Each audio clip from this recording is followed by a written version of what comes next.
Simone Biles opting to not defend her all-around title and remain out for her mental health and physical safety, withdrawing from the Olympic final, having cited not feeling mentally fit to compete, and also having the twisties, which is when a gymnast sort of loses track of which way they're spinning in the air. And you can imagine that can lead to some very serious injuries.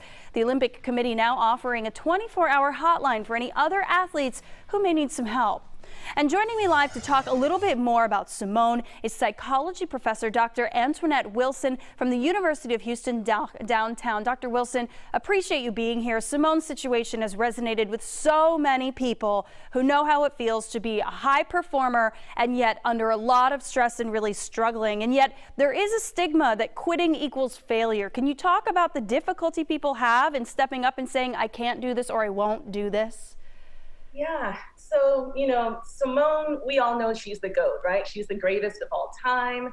And part of being the greatest is to know when you're not feeling the greatest, right? And she knows better than any of us when that moment has come, what her limitations are. So actually in Simone bowing out, right? It might be a better word than quitting, bowing out, that actually was a sign of strength, right? Of her selflessness.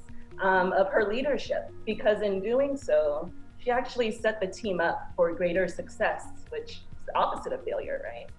And tremendous self-awareness on her part. But you also address the notion of the strong Black woman, the concept people have of what it means to be that, and the pressure that adds to a situation like Simone's. Can you expand on that? Yeah, so this strong Black woman ideology, or sometimes it's called the Black superwoman concept. This describes women, Black women specifically, who might feel pressures to be perfect or to always take care of others, even if it comes at the expense of their own mental health, of their own well-being, right? And so this coupled with the feeling that you have to mask your own weaknesses or mask your own vulnerabilities is related to higher stress levels, right? And so in Simone stepping up and saying no, right? No, I need to protect my own mental health, my own physical well-being.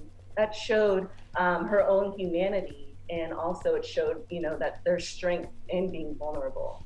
And not just Black women, all women, men even feeling this situation. Men face a stigma around conceptions of weakness or not being strong. So for anyone who saw themselves in Simone's situation but is afraid to say something or speak up to maybe their employer, a family member, anyone who's putting them under pressure or that they feel they need to perform for, what advice would you give on doing this for yourself?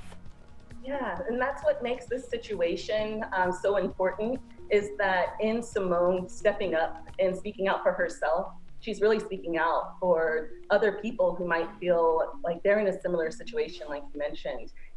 So she's showing an example of what it means to protect yourself, to stand up for yourself, and to look out for yourself. And so I think it's a great example for men and women to know, hey, this is my limitation, and I'm going to advocate for my own physical well-being, my own mental health, which I think is such an important message to send to people right now. And so important for us all to respect other people's boundaries when they're strong enough to set them. Dr. Antoinette Wilson with UH Downtown, we appreciate you chatting with us and talking more on this situation. Thank you. Thank you, Caitlin.